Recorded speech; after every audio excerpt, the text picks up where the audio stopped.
Hello, Accounting Tool 1 students. This is Professor Hassey. It's our week number 5 introduction video as we begin our 5th week of accounting study here remotely through the University of Luverne. Hope you're having a good weekend. Our topic this week is split between finishing up our discussion of financial statements, looking at a real-world financial statement and how that is different from what we've done, especially the one you did in assignment number 1, which is due today, Sunday, and due to be posted this evening. So for those who have yet to complete it, finish it up, and we'll review it this week on Wednesday after I get the grades sorted out. But we'll also look at a real-world financial statement this week in Tesla Corporation. Also, we're going to begin our discussion of Chapter 4, Completing the Accounting Cycle.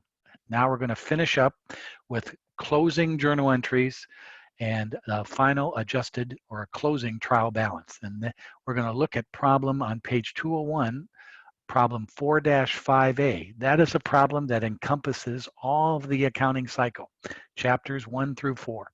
And this problem will be a great study tool for your examination and your assignment number 2 coming up in the next 2 weeks. Assignment number 2 is next week, and the following week is our first examination.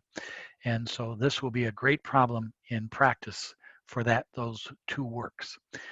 Before we get to that work this week, let me show you a quick video on defining financial statements.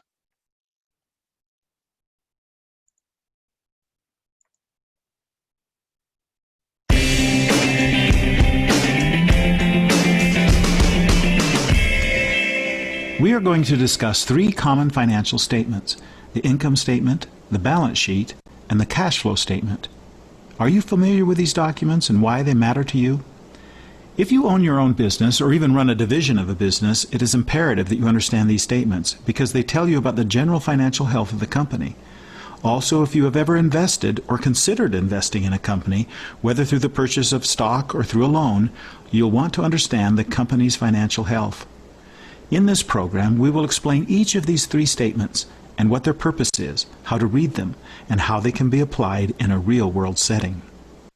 So why is it important to understand all 3 financial statements? Basically, each one tells only part of the story. They are somewhat like pieces of a puzzle, and you need all 3 pieces to see the big picture. Let's begin by reviewing the general purpose of each financial statement and what distinguishes one statement from another. Simply put, the income statement tells you whether or not the company is profitable during a given period, usually monthly, quarterly, or annually. It may be helpful to think of an income statement in terms of a video camera. At the start of a period being measured, you hit the record button, and the camera starts recording everything that takes place until you press stop. Similarly, an income statement indicates how a company is performing over an extended period of time. Knowing whether your company was profitable over a period of time does not necessarily tell you how much money the company has right now. That's what the balance sheet is for. In contrast to the income statement that records transactions in time like a video camera, the balance sheet is like a still camera, showing the company's financial state at a given moment. It provides a snapshot in time that can be used to determine how much the company currently has, how much it owes, and what is left for the owners. The cash flow statement is based on numbers from your income statement and balance sheet, and is like looking at your own checking account.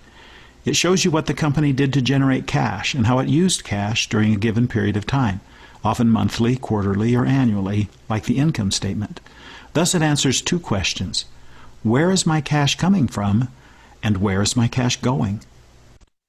Remember, while each statement has a different purpose, all 3 are necessary in helping us understand a company's complete financial story. For example, if you want to know whether or not a company is profitable, the income statement is what you need. Even though you know the company is profitable, if you want to know how much money the company has available right now that you can spend, you want to look at the balance sheet. And regardless of profitability and current available cash, if you want to know where cash came from and where it went, you look at the cash flow statement. Each document fills in a piece of the puzzle to complete your understanding.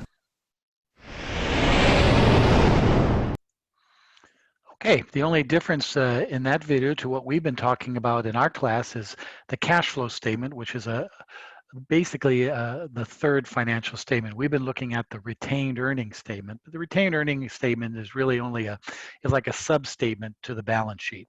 But we will be talking about the cash flow statement in the latter part of our course, and you'll be talking a lot about that financial statement in Accounting 2 and your finance classes in upcoming semesters. So that's where we stand coming into this week number 5. For many of you, good luck and finish up your assignment work this week, today, excuse me, and we'll see you tomorrow morning at 9:25 in accounting. Thanks, everybody. Have a good day.